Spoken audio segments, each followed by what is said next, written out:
When we look at services, what are the things that we can do beyond just an email list, beyond just that follow up that allows people to be reminded that we exist and that we might have other things for them? Big fan, like I said, of putting it into the products that we sell. What are the next products along the line? How do we bring them along? But what are the other ways that we can be around people to remind them to come back to us? That's when we talk about our omni-channel marketing strategy, where we start to infuse that story selling across all of those channels that helps people be reminded that we exist. You're listening to Business and Breakfast. I'm your host, Marisa Lowen. Each week, I'm joined by members of Create the Rules Catalyst, a business incubator and accelerator for risk takers, culture creators, and legacy makers. We discuss the topics that impact you as you grow and scale your business, hire team members, and serve your communities around the globe. Catch us live on Clubhouse on every Monday at 10 a.m. Eastern, or catch the replays wherever you listen to a podcast. Good morning. It is Business and Breakfast with the Catalyst crew. This week, we are Black Friday sales. Now, there is always a little bit of controversy around Black Friday sales, but if we want to break it down into business sense, what we're looking at is a one-time cash injection opportunity in your business. Now, we're going to go through some of the ways that people can actually impact their business in a negative way for Black Friday, and then also how they can create momentum, profit, and ease using a Black Friday offer. Hello, Alice. Welcome. How are you this morning? I am fabulous. I am here and I am ready with my coffee, of course, because it is business and breakfast. So I won't be chewing in anybody's ear, though. I'll just be drinking coffee. It's business and warm beverage. That is applicable too. So we are talking about Black Friday sales. Now, have you done a Black Friday sale in your business, Alice? Yes, definitely. I have. I haven't done one lately, though. But I have done them. And I'm happy to be having this conversation today because I've seen some really great Black Friday sales and I've seen some really bad ones. And I think for me, I put a pause button on running Black Friday sales because I just got the ick from them for a while, and so I stepped away. I just stepped away from them for a moment. And I know you and I have had this conversation many times about Black Friday sales, and we're on the same page, you and I, when it comes to what makes a good Black Friday sale and what makes an kind of Black Friday sale. So I'm definitely looking forward to talking about it with you. Yeah, I think one of the biggest mistakes that people do is they take something they're currently offering out into the world and then they put a discount on it, hoping that they're going to bring a whole bunch of people in. But, when we look at things like memberships or even these high ticket offers, you have people who have paid full price to be there. And then when you offer a discount, it can create a little buyer's remorse happening. It can also say, okay, as an early adopter, you're not necessarily rewarding me.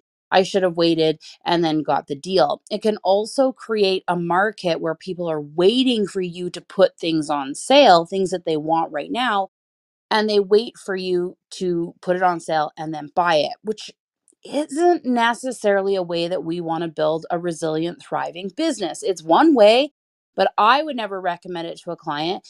Instead, when we look at what retailers are doing, and by retailers, I mean like the box stores, the electronic stores, the clothing stores, what they do during Black Friday or any other kind of one time, sale is that they're actually, you know, creating a new product, a new service, a new something that has never been found on the market before.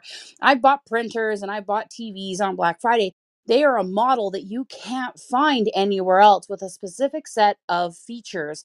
And what that does is it does not penalize the people who paid full price for it. It is something that maybe you can create to get people a taste of what you do in order for you then to cultivate a buyer's relationship, customer life cycle journey. It helps them bring and taste what you got. And then it's your responsibility as a business owner to help them buy again from you easily. And I think this is another spot where people miss out on the Black Friday is that they stop, they make the sale, and then they just sort of like walk away from that group of people. And there's a group of people that you create when you do market Black Friday. One is the audience that didn't buy, but they're still watching you, and then there's the audience that bought. And there's such an incredible opportunity to create follow up formulas that really speak to both of those audiences that helps them buy from you for the first time after Black Friday and buy from you again after they've made an initial additional Black Friday. So I am excited to get people in here. Please, if you are listening to this in the audience, you can raise your hand. If you've got an idea, we're here to help you create a stellar Black Friday offer. Not just the offer, not just the words, the content, the marketing plan to get people to buy it, but actually that follow up formula that really helps them buy from you again, which is that resiliency and, of course, profit that we're talking about in business. Yes, yes, yes. So, one of the things that I love that you mentioned is, what retailers do for Black Friday and how they create this new product. There's not a lot of people that I think even know that when they're going to Walmart at, midnight on Thanksgiving, Black Friday, that they are going into a store for this television or this computer, and it's not actually a model that's for sale any other time. Right? They think, "Oh, it's something I'm getting." They don't realize that this has actually been specifically created for Black Friday with those features for that sale. It'll never be offered again. It was never offered before, and that's all there is. One and done, and they only made this many, so it's also like get it now or it's gone forever because this is never being available again. This particular product. Never ever. Yeah, which is a whole sales conversation itself, right? Yes. This Mhm. one particular offer, this one particular way to buy this, or this one particular set of benefits is only going to be available during this one time. So then you create that FOMO, you create that urgency. So that is a sales persuasion technique. But the idea is that you're not cannibalizing the rest of your offers as well. Yes, like it. And that really, I see people do it over and over again. And I'm like, well, why would I buy your offer anytime but on Black Friday? And even retail stores, we've said retail stores, big box stores, they do really good with their Black Friday sales. But one of the things that several stores, retail stores, have struggled with over the years is the whole sale and couponing thing. There's a couple of big retailers who have struggled for years and years and years because they can't get people to shop on a regular day. They can only get them to shop when the coupon shows up in the mail or, when what is it, Kohl's Cash, when they've got their Kohl's Cash, right? Stores like that. And they've struggled because they're offering these sales. And so customers wait until the sale to go shopping. And so you definitely don't want to create that in your business. You don't want people waiting. Yeah, and I mean, there's things like the Old Navy bucks or the Mhm. Gap bucks, but like they've put so many restrictions on them too. Like you can, only use them on full price, items or whatever that kind of stuff is. So you really have to think about what is the sales conversation? Who are the clients I want to create? Do I want deal shoppers? Do I want people who are ready to invest? This is an interesting, when we talk about pricing, when we talk about pricing strategy, and we combine that with who we are looking to connect with as an audience, this is where it can be a really interesting conversation because that desire or that that I guess habit of discounting in order for people to come try out you or your products or your services, it can actually hurt your long-term pricing and audience development strategy. I sometimes talk about this when people will use Black Friday as a way to test their beta test. I hate that phrase, but that is an industry used beta test their new course or their new product. And what can happen is they can spend a lot of time marketing that. And then all they're doing is really developing the audience at that price point, not the audience that would pay a higher price point later on and just loves a good deal. They're developing the audience that wants to pay at that beta pricing, which can hurt them long term because then when, for the people who didn't say yes right away, when you do raise the price or bring out the full product, they're just like, I kind of knew what that first price was and hesitate to buy it at the full price. Also, when you bring out new products and services at the higher price point, that's not the audience that was ready to buy. And so I always say for things that you are testing out, if you're going to use Black Friday as a way to beta test or to get testimonial traffic into a service, a course, or a membership, is that you only offer that to like active customers who are in your business right now. Then it becomes a customer benefit. It becomes a reason to be your customer because what you're doing is you're saying, listen, I'm going to offer this at a super low price. If you can give me a testimonial or test it out, tell me where I can make it even better. It becomes a way to build excitement and a relationship. It becomes a way for people to feel really honored. I once accidentally sent out an email to 80,000 people, and basically forgot to change the subject line, and it still said testing, test group. And guess what happened? Oh, I was mortified, but also I had thousands of people message me back and say, oh, I'm so happy to be a part of your test group. I've gone through the email. I've checked all of the links. I have even gone through some of these offers. Would you like some feedback and suggestions? It was such an amazing opportunity for me to see that people do want to be a part of this for you when they are already following you or they have bought from you. So take from my mistake and use it as an opportunity to create and relationship builders with your audience that way. Hi, Briar. Hi, Briar. Hello, friends. Lovely to be here this morning. Briar, You have will. you offered a Black Friday special in your business before? No, I don't believe in Black Friday. Doesn't exist I for mean, you. It doesn't exist. actually, you know what I'm doing this year for Black Friday? I am going to announce my 2023 price increases. Yeah, that's great. It's a good opportunity for you to use that momentum where people are already looking at businesses that they love to let them know that this is an opportunity that you're increasing your prices. That's legit too. You don't have to discount on a Black Friday either. You could be raising your prices on it. And I think that because there's no intention for any of my offers, which are primarily high ticket, to lower my prices for Black Friday. But by announcing, I feel like I might even get some people to sneak in and be like, hey, can I get in now before prices go up? So,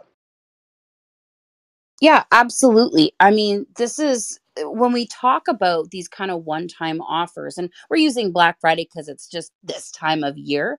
But really, these are these one-time cash injection offers, these persuasive techniques, these sales conversations that we can use throughout the year. So, I mean, you can do that. People do that. They say, you know what, my prices are increasing in X number of days. I'm locking in a certain number of people at this pricing right now because I have the availability in my calendar. If you want it, now's the time. Don't complain next year when you come back and the prices are different. We've all experienced that in our businesses as we've grown, is that people looked at something as a price that was today, and then in a few weeks the price was raised, or a few years even some people come back and they have sticker shock because they cannot believe that their hesitation resulted in them having to pay more. And this is an interesting opportunity too. I worked for a symphony orchestra And one of the things that we switched during my time there as the marketing manager is that they used to have the higher price tickets at the beginning of the sales season. And then they would discount a couple days before the show and have these really cheap tickets just to fill bums and seats.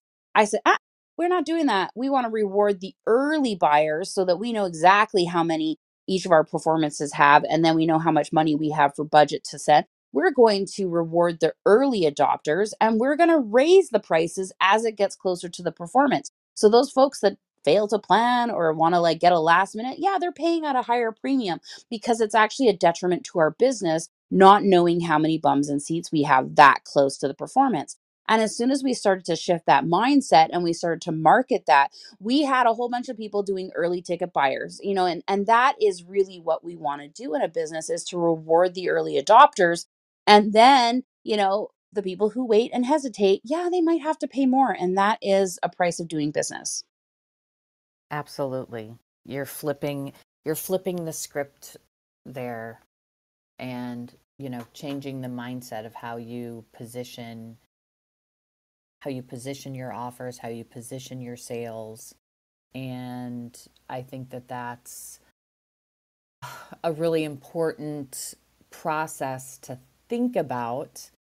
One of the biggest mistakes I see people make is trying to throw together some sort of Black Friday offer on Wednesday before Black Friday and not really thinking through the offer, not really thinking through what that follow up process looks like, not really thinking through, oh, I didn't do anything and I see all these other people out there promoting their Black Friday offers. So now I have a little FOMO.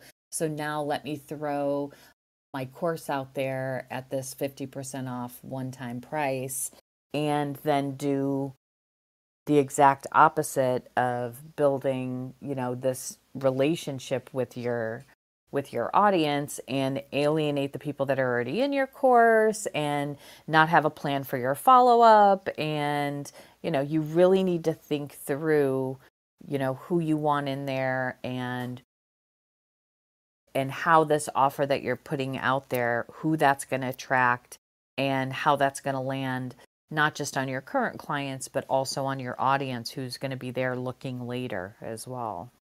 Absolutely. That follow-up formula is crucial no matter what you're selling or when you're selling. And you're right. People just sort of leave money on the table. They do out this offer. They're like, "Ooh, I've got money in my bank." And then they stop the conversation that happens. You just have a group of people who are actively working with you. They're testing out your product. They're enjoying it. Like, how do you re-engage them? How do you bring them back for their next sale? And this is an interesting thing is that some people say, well, if they just bought, and Rebecca's in the audience will use her, they just bought a mug from me on Friday. Why would they buy another mug from me on Monday? And I'll say, it's not necessarily another mug, which they might buy it. They might love it and they might buy it for someone else. They're like, this is a great gift. I need to give it to someone else. So there's always that. But they might need to buy the matching bowl. They might need to buy the matching plate. They might need to expand because they love the look and feel of it so much that there are complementary offers, there's complementary products that they could be also adding. So don't give up on the thought that they bought from me on Friday, they're not going to buy from me on Monday. They absolutely will. And actually, the closest that you have, the closest that you shrink that sales in from the time they buy from you from the first time to the time they buy from you the second time, you're more likely to sell to them again for the third, fourth, and 300th time. And this goes for services as well. So what we want to do is be relevant. We want to have that familiarity factor, bringing that into the formula, but also we want to help them buy from us easily. And I can't ever stress this enough is that the worst thing that we can do in our business is making it difficult for people to buy from us again or assuming they don't want to buy from us again.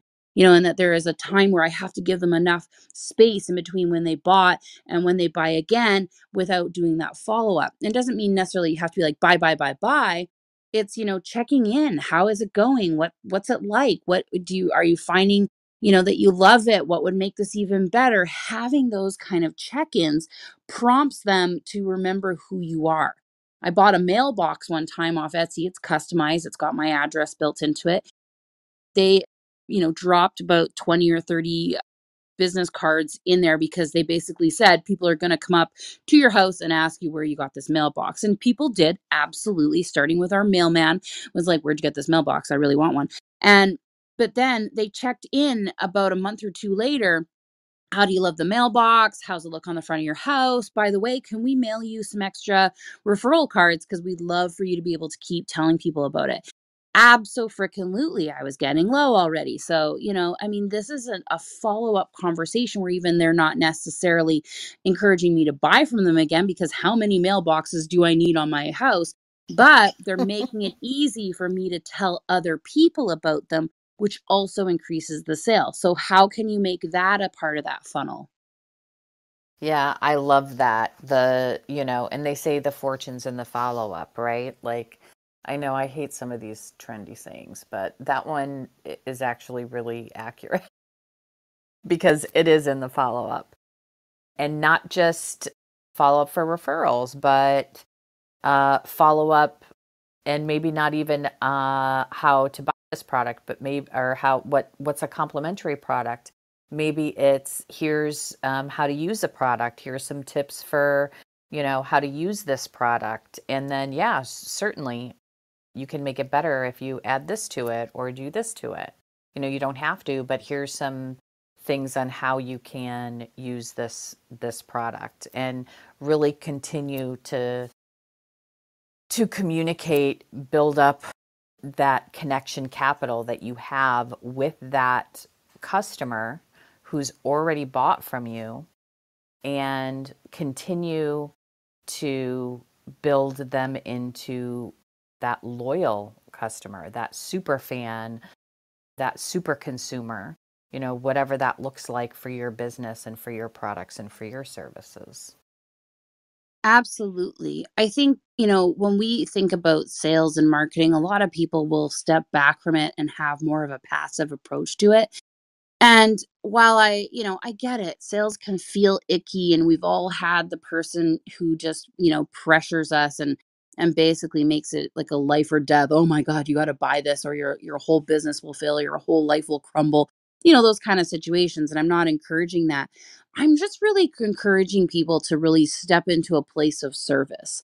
Really step into that. How do I make it easy for people to buy from me? How do I make it easy for people to talk to me? How do I make it easy for people to ask me for a quote? How do I make it easy for people to do that when there are things in your business that you really want to encourage people to buy? I always, people will have like two or three tiers on membership or a course, and I'm like, which one do you really want to sell? Because that's the one we want to make it so easy for people to buy that you naturally get them into the flow. But then there's that next step. And I think Black Friday also gives us that opportunity. If you're a course creator or a membership, or you're creating kind of a VIP club, is that opportunity for people to step into that mini side of it. So you could create one idea, one quick action, one quick thing that they can do in their life or business or enjoy, and then immediately have the next step for it. Sometimes we feel like we have to create this whole big, huge process or a whole big, huge course and sell it. And sometimes people just need to do one action step in their life or business to create the proof that they need that they can do it, or that the proof that you're the provider that helps them do it. And so if you can craft one little nugget, one little bite, one little snack before you give them the whole buffet or the whole dinner menu, that allows them to do that action, to get that proof that they need to have a bigger conversation at a higher price point. And not just, B2C, we're looking at B2B. This is definitely both a product or a service. Sometimes product makers will create a smaller item that allows them to sell into a big thing. Oh my goodness, I bought so many pumpkins this weekend. And it was really interesting. We went around to some pottery sales and some craft sales, and every single time I bought a pumpkin, someone said, "It's kind of out of season for pumpkins." And I'm like, it's never out of season for pumpkins. I just keep adding to my pumpkin collection. Like I have a huge one. I love the look of them. And, it was interesting because a few people said, I wasn't even going to bring them today. And then you went and bought them all. And I'm like, you just never know when people are ready to have that. So now I know their quality. Now I know what they're making. Now I have their name. I always encourage, if you have a product or service, how do you label it with your branding? Because when they go home, they don't know what the mug they're drinking out of, who it belongs to. I know Rebecca and I have had this conversation many times because I say, I get that the potteries all have their little mark, but that doesn't help me buy from you again, because I look at the bottom of my mug and I go, I have no idea who I bought this from. Same thing like that. But if you can incorporate that in there, you can have that buyer's decision, help them buy from you again. If you have a product or service, do you label your download files with your URL? Do you have a page on the back of your PDF that has your company bio, your bio, and a QR link? Yes, a QR link for them to buy from you again. Do you have the ability for, like when they download that document, is your URL in the file name?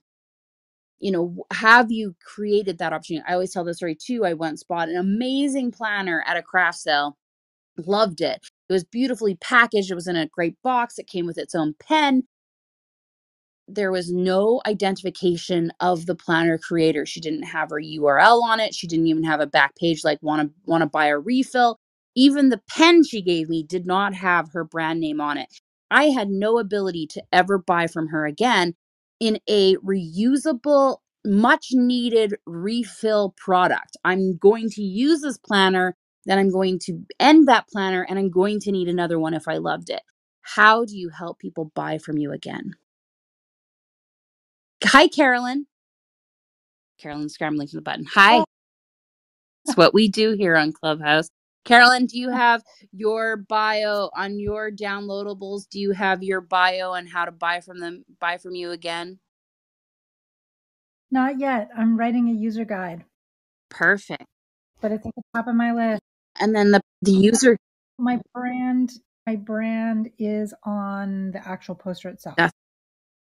There. So That's right. That's great. And the user guide can turn into a course, and the course can turn into a group program, and the group program can turn into one-on-one support if you want it to. So what you can do, as you're creating the user guide, you kind of think in the user guide, even if I don't have the course right now, even if I don't have the group program, what are the nuggets of suggestion that I will, so that the user guide, so that the downloadable starts having the conversation with me, so that when I do have it available, that familiarity factor is in there. People go, oh yeah, that course. Oh yeah, that group program. I want more of this.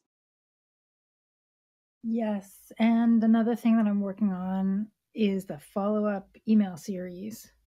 And like the post-purchase. Yes, planners are great for that because you can do ongoing tips. Hey, did you forget about the planner? No worries. This email is going to bring you back and help you get into that stride. Yeah, digital sales of planners have a distinct advantage over going into Staples or Kinko's or, Walmart to get a annual planner, because they have no idea who bought it. I mean, unless they build something into their printed product that immediately drives them. So, like you open up that front page, and on the front page it says, "You're not alone. We're here to plan with you."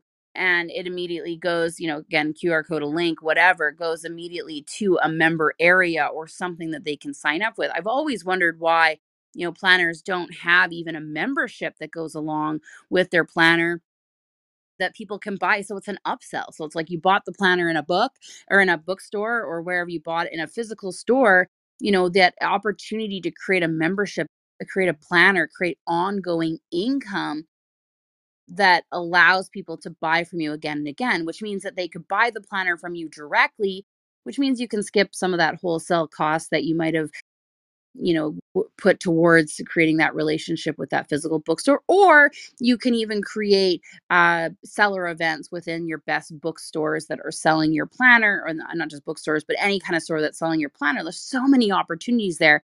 And I feel like a lot of those businesses kind of fall short. They don't create that ongoing relationship. They just, let the bookseller or the planner seller do all the work for them when they could be assisting in that process and creating more of a profit plan for themselves. Yeah, and there's a lot of upsells that can go along with someone who buys a The planner. stickers, Washi tape. Yes. So all kinds of things. So yeah, and honestly, you could create a sort of a membership just around that, right? Like absolutely, 1,000,000%. Yeah. I often wonder that myself. There's a few people that do very well with that online. One that comes to mind is like Erin Condren. But yeah, not a lot of the planner makers are really great at that. Amy. Who's that? Sorry, Briar? Even Erin Condren doesn't have like a membership though. There's a bunch of auxiliary planning groups, but no, I can't think of. There's one planner I know, Silk and Sonder, has an app, but that's free. So they've cultivated the membership, but everyone's a member. I mean, I'm kind of a member of Erin Condren, right? I'm on the list and I get early bird offers, I get special discounts, I'm not sure I get anything, I'm not paying to be part of the membership, but I'm on the list. You know what I mean? No, but I was just looking up because I was pretty sure that Amy Tangerine still had. Yeah, so Amy Tangerine is a really good example of a planner. So she has an entire like craft and sticker line around journals and is also an incredible brand to look at who has created powerful partnerships amongst both stores and craft providers. But she also has a whole learn education. So she has ongoing things that she creates, classes around it. She's really done an interesting business model and she's very good at it. Also, delightful person. If you ever get a chance to have a class with Amy Tangerine, take it without even if you don't journal, just take it because she's just pure joy. But that's an opportunity to kind of go look at that business model. And even if you don't do a direct product or service, is that opportunity. One thing I was thinking, Rebecca's in the audience. Rebecca does mugs and the she doesn't do just mugs. She's pottery. She's Gravesco pottery. She does a whole thing. But pottery is an interesting thing. In your store, you can have things like a dish soap, that's branded the Gravesco, pottery specific dish soap or something that's branded with your scents and your compliment, seasonal stuff. It's an opportunity, not necessarily just for Black Friday, but an opportunity for people to come in. It's something you can talk about. It gives you content, but it's also an upsell at the time when they're in the store or they're on the shop. It's like, yeah, I want this particular sensory experience with Gravesco. And then it starts to expand, right? So we start to look at complementary and lateral product lines. And those can be a great time for like Black Friday or Valentine's Day or these kind of momentous prompts to spend money, because that's what really these are, is an opportunity to create these alternate. Got a call. Always, who's calling me at 8:30 in the morning? People, they need to get boundaries around this kind of thing. Spam callers everywhere. But yeah, it gives you that opportunity to create these conversations. I love the idea of a branded dish soap because your brand is right in front of them while they're washing your pottery. It creates an ongoing conversation. The label has an opportunity to remind them that they need more hig in their life or they might need more comforts. The scent brings them back into the store on an ongoing basis in between their pottery purchases. There's just so many opportunities where you can expand and do that. And I know your shop has a variety of partners that you work with that also do that too. So it becomes an ongoing conversation. When we look at services, what are the things that we can do beyond just an email list, beyond just that follow up that allows people to be reminded that we exist and that we might have other things for them? Big fan, like I said, of putting it into the products that we sell. What are the next products along the line? How do we bring them along? But what are the other ways that we can be around people to remind them to come back to us? That's when we talk about our omni channel marketing strategy. where we start to infuse that story selling across all of those channels that helps people be reminded that we exist. Yes, the blogs, the podcasts, all the things that people will consume where you're talking maybe not directly about your product each and every time that you're writing a blog post or that you're doing a podcast episode, but you're still sharing insights, you're sharing tips and tools and resources and all of these things. You're staying top of mind. You're right there. And then, yeah, when you have those offers, when it's time for the next thing, then, you're connected with them in all these different spaces. They're aware in each and every moment that you're there and they can come get that next thing from you. And by the way, I love the idea for planners and planning and all of that. I love the idea of workshops around that, right? Workshops for planning, workshops for journaling, workshops for bullet journaling, right? Like all of those kind of things are incredible for that kind of thing. I would totally do that. Yeah, you can even have like crop nights, what we do say crop nights for crafting, where it's like planning nights. It's like let's create a page in your journal. Let's create an intention week. And you can do this both in person and online. I have a friend who lives in Canada, and she regularly goes to monthly planning sessions with the planner person that she has bought from. They have these luxurious experiences, and the place is decorated, and they're all around a table, and they've got supplies that are provided for them, and then the person who has created the planner leads a session. She brings them through an intention, a meditation, some affirmations, and then they actively create their intention plan for the month. And I think it's such a powerful way, again, to build community, but also to make sure people are using your. I mean, I watched there was a TikTok or a reel the other day about where someone said, like, it's okay that people don't finish your course. And yeah, there's some truth to that. But the reality is that when you get people through the whole thing too, you've created a solid foundation with them, and they're more likely to buy from you again. I'm not going to necessarily, if I didn't use that planner, I'm not necessarily going to buy from it again next year. 'Cause I'm like, oh, it's just going to sit on the shelf. I'm going to try something new because Breyer knows the planner addiction is It's strong. real. It is. This one's gonna save me. This is going to be the one that finally makes everything okay. I love it. There's like a TikTok trend right now where it's like the audio is something like, you better fix my life, you little bitch, or something like that. I might have built it up a little bit bigger, but like they're looking at something, and like they're looking at their coffee cup, or they're looking at their cute puppy or whatever. And I was thinking, oh, I hope someone's done one for a planner, because that was very appropriate. But yeah, I mean, those are those things where we can create, even if you have like a course or a service, it's like, how do you have that ongoing planning night, or ongoing implementation night? I do profit planning sessions all year long so that people come back to the profit plan, so that they go back into their plan and use it. That's how I get people addicted to it, into putting it into their business, and then they want to keep coming back. Carolyn, you had something? Yeah, can you send me that TikTok sound so I can make that TikTok sound with my I absolutely can enable you to do that. Absolutely. And I will then go share it and comment and engage on it, because that's what we do.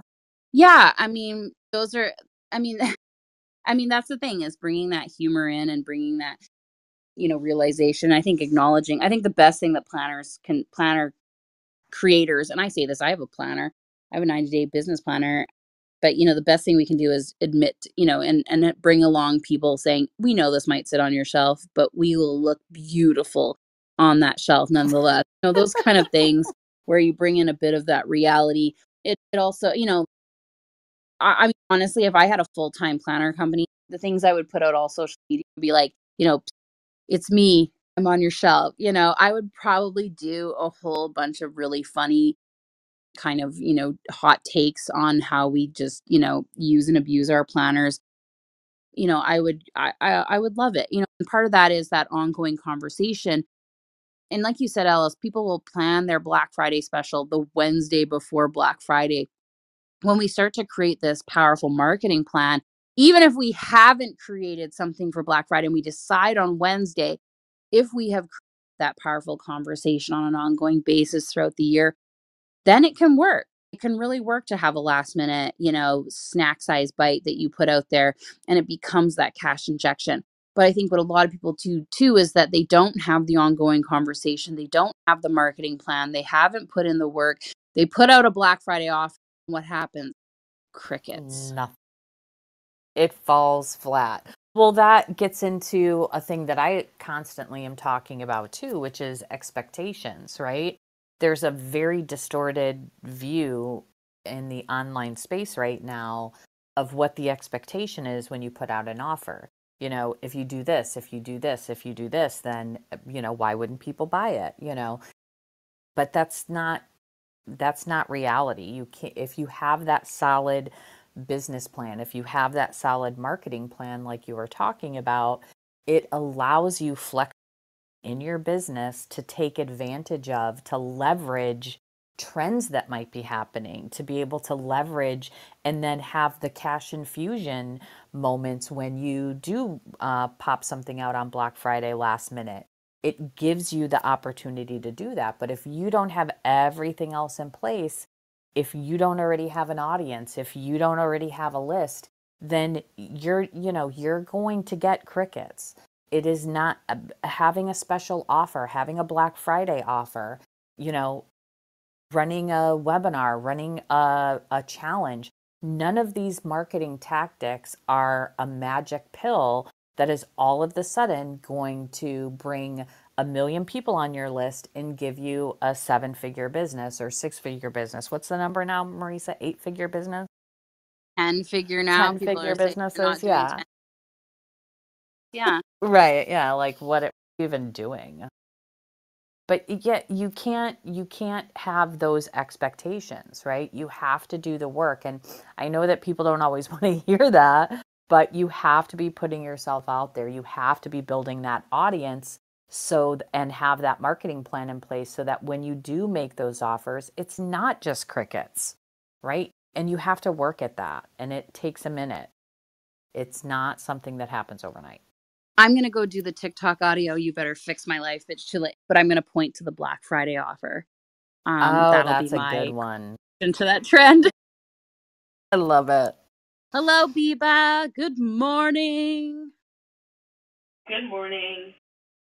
Yeah, it sounds a bit like an airport traffic controller today.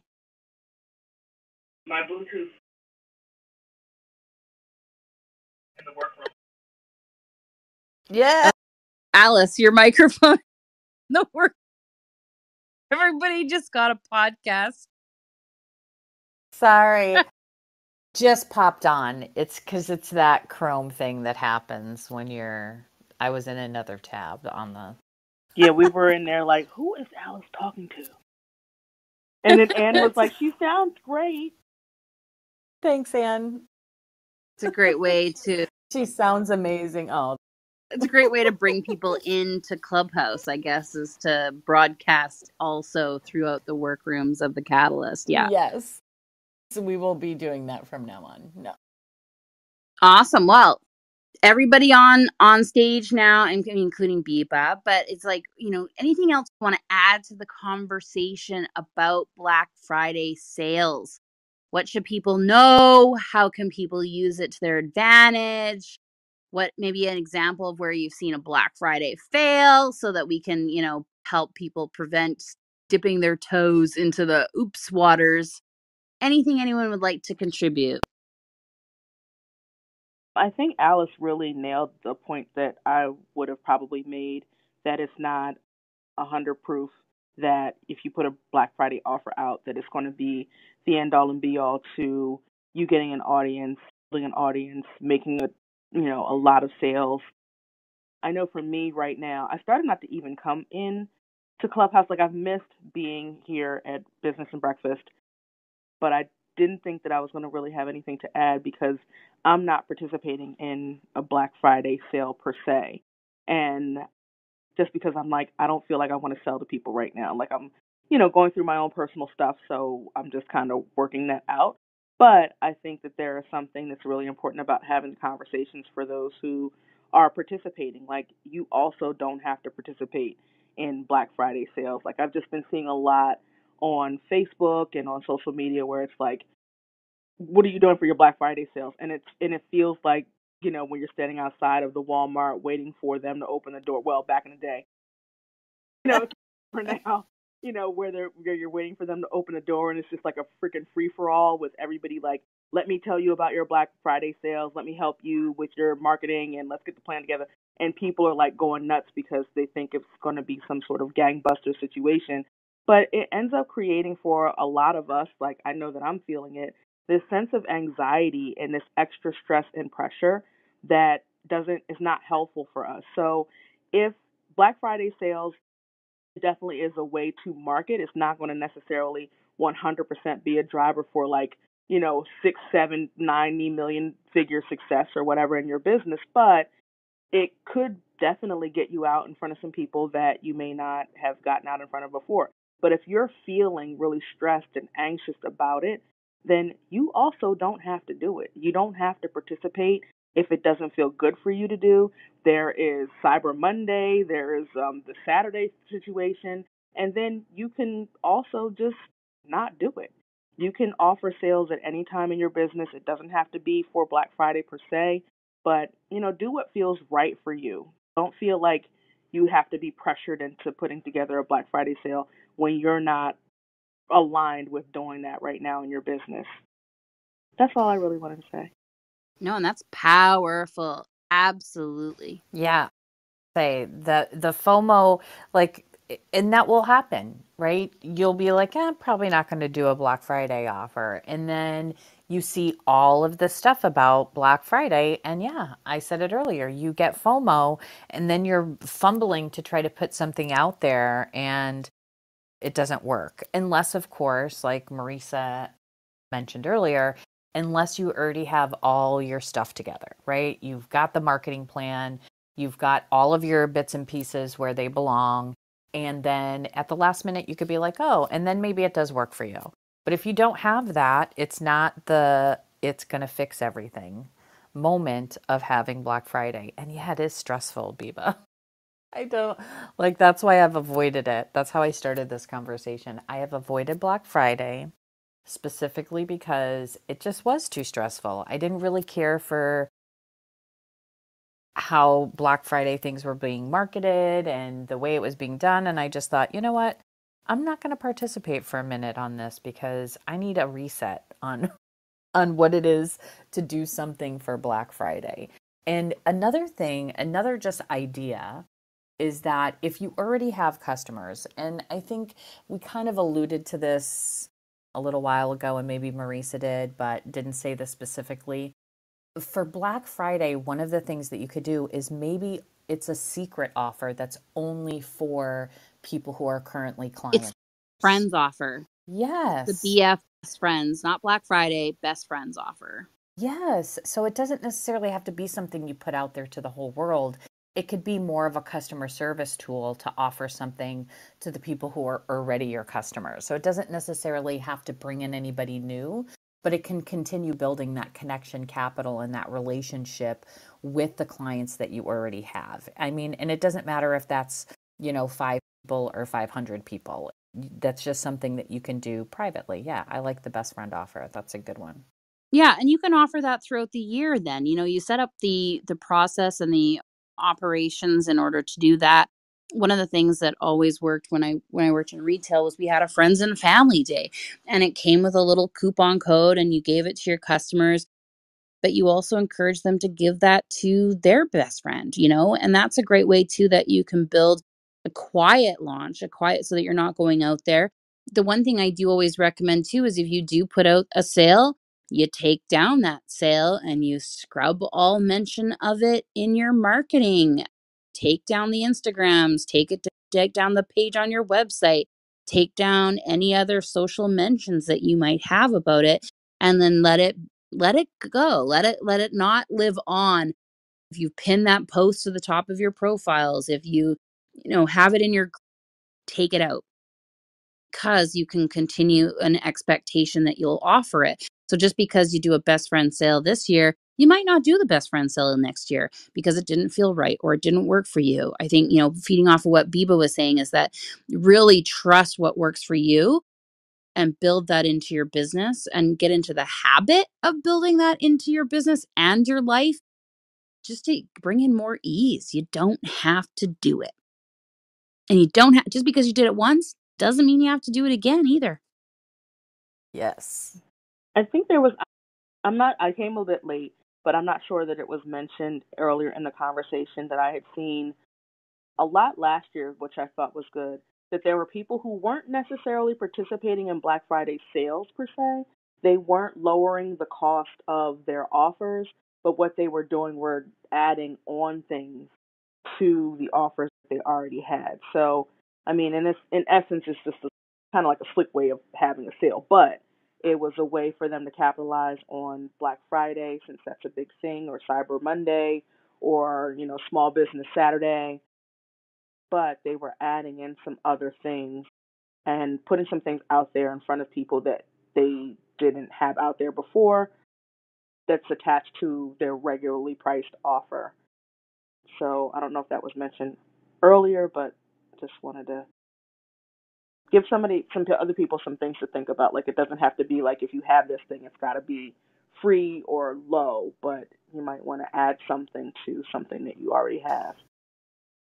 Yeah, so you're saying like add a bonus. Yeah. And I'm kind of okay with that and kind of not. I know. Okay with it. On the line. Yeah, I'm okay with it because you're still teaching, I think, your audience to wait till Black Friday because they get more.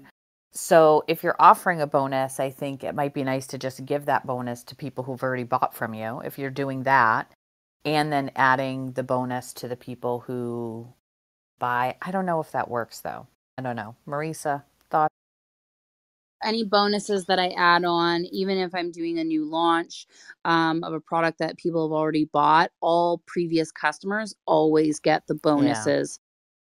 Because again, we don't want to penalize people who have bought from us before. We don't want to make them go, oh, I should have waited to either get the sale or get the bonuses. So always let the people who have already bought in and rewarded you. But I do like the idea of adding a bonus on, be like, buy today and you don't get a discount, but you do get this. Oh, and don't worry, and make sure you put that in your marketing, right? All previous buyers also get this, because it also says, if I buy now, I don't have to wait for the next juicy. What if this, because you can create this like, oh, this bonus was better than this bonus, and I should have waited to get the next. No. By now, you get all future bonuses that happen with this. That's my thank you. So then it becomes a better conversation, a better sales. It sweetens the deal. You're not only getting this bonus, but you'll get all future bonuses that we offer with each launch. Yeah, that I like that. And I like the idea of being able to say that in your copy so that people can feel safe buying your offer, because that's what you want them to feel.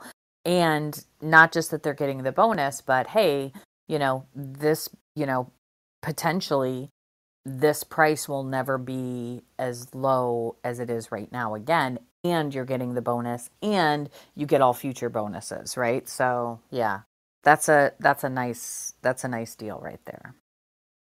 Awesome. Well, we're gonna wrap off on time. Wrap off. We're wrapping it up. Oh boy. It is Monday morning. It is business and breakfast with the Catalyst crew. I thank everybody for coming. We are going to be back next Monday. We're going to start putting out a little topic agenda that you can share and that you can keep track of. If you'd like to see what we're doing, please do click on the Create the Rules, the little house at the top, and follow us here on Clubhouse. I was a little lazy this morning and didn't put up a link, but definitely come see us at createtherules.com. We are publishing this as a podcast. If you wanted to hear if you're listening to the replay and you're like, oh, what if I miss all the rest? You can head on over to createtherules.com and we've got it listed there so that you can hear past ones and, of course, hear future ones. Thank you for joining us. I would love to hear if you've used Black Friday, if you've used one of our suggestions, if you've kind of thought, oh, I need to create my follow-up formula. You can, of course, create that with us in Create the Rules Catalyst. It's at createtherules.com/catalyst. Thank you, everybody, for coming in here. Does everyone want to kind of just give a quick kind of rundown of where you can be found and how people can buy from you? Alice, get started. Oh, find my microphone again, of course. Yes, my name is Alice Miriam, and I am oh my gosh, I'm losing my words today. What is happening to me? I'm a virtual event strategist. I work with coaches, course creators, and organizations to be able to generate connection capital, meaningful audience engagement, and growth through virtual events like summits, conferences, and challenges. You can find me on Facebook and Instagram as @FabulousWithAlice. I would love to connect with you. And of course, I'm always here on Clubhouse for Business and Breakfast, and I would love to see you here as well. That's it. Briar? Thanks, y'all. This was amazing. I am Briar Harvey, the Systems Witch. You can find me at briarharvey.com. I work with neurodivergent folks. That's ADHD, autism, anxiety, chronic depression, all of the fun stuff. And I help businesses work with those beautiful neurodivergent brains, whether that's your business or whether that is a much larger company. I help people integrate systems and practices and ways of being that create a culture that supports our brains. And I would love to hear more from you. Carolyn, you're up. Carolyn, and I am multi-passionate and outdoors. So I'm doing all kinds of things, but right now I'm focused on making beautiful circular habit trackers that are like a 1-year calendar to visually track all of your habits so that you can have an intentional 2023. And they can be found at wonderandwilder.com. And I'm also on TikTok at Wonder and Wilder. Biba. Thank you. Hi, I'm Biba. I am a personal evolution facilitator and self-care catalyst and an author. I primarily focus on helping women who are on the verge of fully knowing themselves outside of the roles that they have created and have taken on in their lives. Currently, I have an affirmations journal, which is available through Gumroad, and then I'm also doing a bunch of other things around the net. So it would be easiest if you found me at Milkshake, which is https://msha.ke/Ms Biba. I'll actually put it in the comments. Should be there. Yep, there it is. If you want to find me around Beyonce's internet. And that's it. And I want to give a shout out to other Catalyst members who are in the room today. Rebecca Graves with Gravesco Pottery. So it's GRAVESCO pottery.com. And of course, the amazing Greta Lax LLC. GretaLaxLLC.com. Greta works with not just companies. You work with individuals in order to bring them along that transformation process when they are looking at creating cultural change within their organization in order to bring in more diversity, inclusivity, and of course, just really great work environments. Hopefully I got that, Greta. And of course, Rebecca Graves makes the most amazing pottery.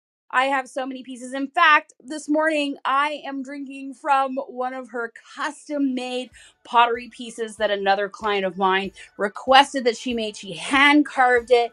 It is one of my favorite mugs that I drink from pretty much every 3 days because that's how I work in my mug rotation. And she is an incredible designer. Her pieces just instill that feeling of coziness and comfort and design. And so definitely please go check her out as well. Thank you very much, everybody, for joining us on Business and Breakfast, and we will see you next week. You're listening to Business and Breakfast. Every Monday at 10 a.m. Eastern, we record this podcast live on Clubhouse. That's your opportunity to come, join us, share your ideas, get contributions for your own business, and grow in a way that works for you. If you'd like to hear more of our episodes, head on over to createtherules.com or anywhere that you download your podcasts. Thanks for listening, and we'll see you again next week.